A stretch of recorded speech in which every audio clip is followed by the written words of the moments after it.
എല്ലാവർക്കും നമസ്കാരം. ഇന്ന് നമുക്ക് ഒരു അടിപൊളി ഫ്രൈയുടെ റെസിപ്പി നോക്കാം. ഇപ്പോൾ വെജിറ്റേറിയൻസിനൊക്കെ കഴിക്കാൻ പറ്റിയ നല്ല സൂപ്പർ ടേസ്റ്റുള്ള ഒരു ഫ്രൈ ആണത്. ചിക്കൻ 65ൻ്റെ ടേസ്റ്റിലുള്ള ഒരു സൂപ്പർ ഫ്രൈ ആണ്.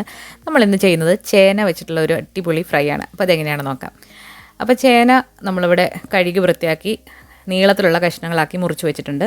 നിങ്ങളുടെ ആവശ്യാനുസരണം എടുക്കുക. നമ്മളിവിടെ 300 ഗ്രാമാണ് എടുത്തിട്ടുള്ളത്. അത് വളരെ തിന്നായിട്ട് തന്നെ ഒന്ന് അരിഞ്ഞെടുക്കുക. വെള്ളം കുറച്ചധികം വെച്ച് നന്നായിട്ട് തിളപ്പിച്ച് വെച്ചിട്ടുണ്ട്. അതിലേക്ക് നമ്മൾ ഈ അരിഞ്ഞു വെച്ചിരിക്കുന്ന ചേന കഷ്ണങ്ങൾ ഇട്ട് കൊടുക്കുക. ഇതിലേക്ക് ഒരു 1/4 ടീസ്പൂൺ മഞ്ഞൾപ്പൊടിയും ആവശ്യത്തിനുള്ള ഉപ്പും കൂടിയിട്ട് ഈ ചേന നന്നായിട്ടൊന്ന് വേവിച്ചെടുക്കാം. തീ മീഡിയം ഫ്ലെയിമിലാണ് വെക്കേണ്ടത്. അപ്പോൾ ഈ ചേന നന്നായിട്ട് വേവിച്ചെടുത്തിട്ടാണ് നമ്മൾ മസാല പുരട്ടി ഫ്രൈ ചെയ്ത് എടുക്കാൻ പോകുന്നത്. ഇപ്പോൾ ചേന നന്നായിട്ട് തിളച്ച് ചേനയുടെ കഷ്ണങ്ങളൊക്കെ വെന്ത് വന്നിട്ടുണ്ട്. ചേന ഒരുപാടങ്ങ് വെന്ത് അളിയരുത്, എന്നാൽ ആവശ്യത്തിന് വേവാൻ വേണം. ഇപ്പോൾ നന്നായിട്ട് വെന്ത് വന്നിട്ടുണ്ട്. അതിൻ്റെ വെള്ളമൊക്കെ ഊറ്റിക്കളഞ്ഞ് നമുക്ക് ചേന അവിടെ മാറ്റി വെക്കാം. ഇനി അതിലേക്ക് വേണ്ടിയിട്ടുള്ള മസാലയ്ക്ക് വേണ്ടിയിട്ട് ഒരു 1/4 ടീസ്പൂൺ മഞ്ഞൾപ്പൊടി, 1.5 ടീസ്പൂൺ കാശ്മീരി മുളക് പൊടി, കുറച്ച് കുരുമുളക് പൊടി, നമ്മളിവിടെ വൈറ്റ് പെപ്പർ പൗഡറാണ് എടുത്തിട്ടുള്ളത്, 2 നുള്ള് കായം, ചിക്കൻ മസാല ഒരു 1/2 ടീസ്പൂൺ, അല്ലാന്നുണ്ടെങ്കിൽ ഗരം മസാല ഒരു 1/4 ടീസ്പൂൺ. രണ്ടും കൂടെ വേണമെന്നില്ല, ഏതെങ്കിലും ഒന്നായാലും മതി. അരിപ്പൊടി വറുത്ത് വെച്ചിട്ടുള്ള നൈസായിട്ടുള്ള പൊടിയാണ് 1/4 കപ്പ്. ആവശ്യത്തിനുള്ള ഉപ്പ്. ഇനി ഇതിലേക്ക് നമ്മൾ കുറച്ച് കടലമാവും കൂടി ചേർക്കുന്നുണ്ട്. 1 ടേബിൾ സ്പൂൺ കടലമാവ്.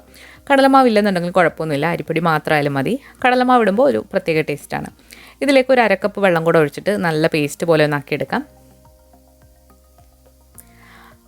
അപ്പം ഇടിയപ്പം പത്തിരിപ്പൊടിയാണ് നമ്മൾ അരിപ്പൊടിയായിട്ട് എടുത്തിരിക്കുന്നത്, പുട്ടുപൊടി എടുക്കരുത്. വെള്ളം കുറേശ്ശായിട്ട് ഒഴിച്ചു കൊടുത്തിട്ട് ഒരു സ്മൂത്തായിട്ടുള്ളൊരു മാവ് തയ്യാറാക്കി എടുക്കാം. അപ്പോൾ ഇതുപോലെ വന്നിട്ടുണ്ട്. നല്ല കുറുകിയൊരു മാവാണ്, ഒരുപാട് ലൂസായി പോകരുത്. ഇനി ഇതിലേക്ക് നമുക്ക് വേവിച്ച് വെച്ചിരിക്കുന്ന ചേന കഷ്ണങ്ങൾ ഇട്ട് കൊടുത്തിട്ട് നമുക്കൊന്ന് ഫ്രൈ ചെയ്തെടുക്കാം. നന്നായിട്ട് കോട്ടായിരിക്കണം, അപ്പോഴാണ് നല്ല ക്രിസ്പി ആയിട്ട് കിട്ടുക. എണ്ണ നന്നായിട്ട് ചൂടായി വന്നു കഴിഞ്ഞാൽ ഇത് ഡീപ്പ് ഫ്രൈ ചെയ്തെടുക്കാം. ഇത് ഷാലോ ഫ്രൈ ചെയ്യുന്നതിനെക്കാട്ടിലും നല്ലത് ഡീപ്പ് ഫ്രൈ ചെയ്തെടുക്കുന്നതാണ്. ഒരുപാട് തിക്കി കൂട്ടി ഇടാതെ കുറേശ്ശായിട്ട് ഇട്ടിട്ട് നന്നായിട്ട് തന്നെ ഫ്രൈ ചെയ്തെടുക്കുക. ചേന കഷ്ണങ്ങളെല്ലാം കൂടെ ഒരുമിച്ച് ആ മാവിലേക്ക് ഇട്ട് കൊടുക്കുകയെന്നുണ്ടെങ്കിൽ നന്നായിട്ട് കോട്ടായി കിട്ടില്ല. അതുപോലെ തന്നെ ഓരോന്നെടുത്ത് മുക്കി ഫ്രൈ ചെയ്യുന്നതാണ് എപ്പോഴും നല്ലത്. അപ്പോൾ നന്നായിട്ട് ഇതുപോലെ കോട്ടായി കിട്ടും. അപ്പോൾ മീഡിയം ഫ്ലെയിമിലിട്ട് നന്നായിട്ട് തന്നെ ക്രിസ്പി ആക്കി എടുക്കുക. അപ്പോൾ നമ്മൾ ഒരു ട്രിപ്പ് ഉണ്ടാക്കിയിട്ടുണ്ട്. അപ്പോൾ അത് നമുക്ക് മറ്റൊരു പാത്രത്തിലേക്ക് മാറ്റാം. അപ്പോൾ എല്ലാം ഇതുപോലെ തന്നെ ഒന്ന് ഫ്രൈ ചെയ്തെടുക്കുക. ഇത് കുറച്ച് ഉണ്ടാക്കി വെച്ചിരുന്നാലും കുഴപ്പമൊന്നുമില്ല, നമുക്ക് 3-4 ദിവസമൊക്കെ എടുക്കാൻ വേണ്ടിയിട്ടുണ്ട്. ഇനി ഇതിലേക്ക് നമുക്ക് ഈ വെളുത്തുള്ളി 3-4 അല്ലി തൊലിയോട് കൂടി തന്നെ ഒന്ന് ചതച്ചിട്ട് ഇതേ എണ്ണയിൽ ഒന്ന് ഇട്ട് കൊടുക്കാം. അതുപോലെ പച്ചമുളക് ഒന്ന് കീറിയിട്ട് ഇട്ട് കൊടുക്കാം. പച്ചമുളക് കീറാതെ ഇതിലേക്ക് ഇട്ട് കൊടുക്കരുത്, പൊട്ടിത്തെറിക്കും. പച്ചമുളകും വെളുത്തുള്ളിയും ഒന്ന് ഫ്രൈ ആയി വന്നാൽ നമുക്ക് കോരി നമ്മൾ നേരത്തെ ഫ്രൈ ചെയ്ത് വെച്ചിരിക്കുന്ന ചേനയുടെ മുകളിലായിട്ട് ഇട്ട് കൊടുക്കാം. ഇതേ എണ്ണയിൽ തന്നെ നമ്മളിനി കുറച്ച് കറിവേപ്പിലയും കൂടെ ഫ്രൈ ചെയ്തെടുക്കാൻ പോവാണ്. കറിവേപ്പിലയും കൂടി ഇട്ട് ഫ്രൈ ചെയ്ത് നമുക്ക് ഈ ചേനയിലേക്ക് ഇട്ട് കൊടുക്കാം. അപ്പോൾ ചോറൊക്കെ കഴിക്കുമ്പോൾ നോൺ വെജ് വേണം നിർബന്ധമുള്ളവർക്ക് ഇത് ട്രൈ നോക്കാൻ പറ്റിയ ഒരു സൂപ്പർ റെസിപ്പിയാണ്. എല്ലാവരും ഒന്ന് ട്രൈ ചെയ്ത് നോക്കുക.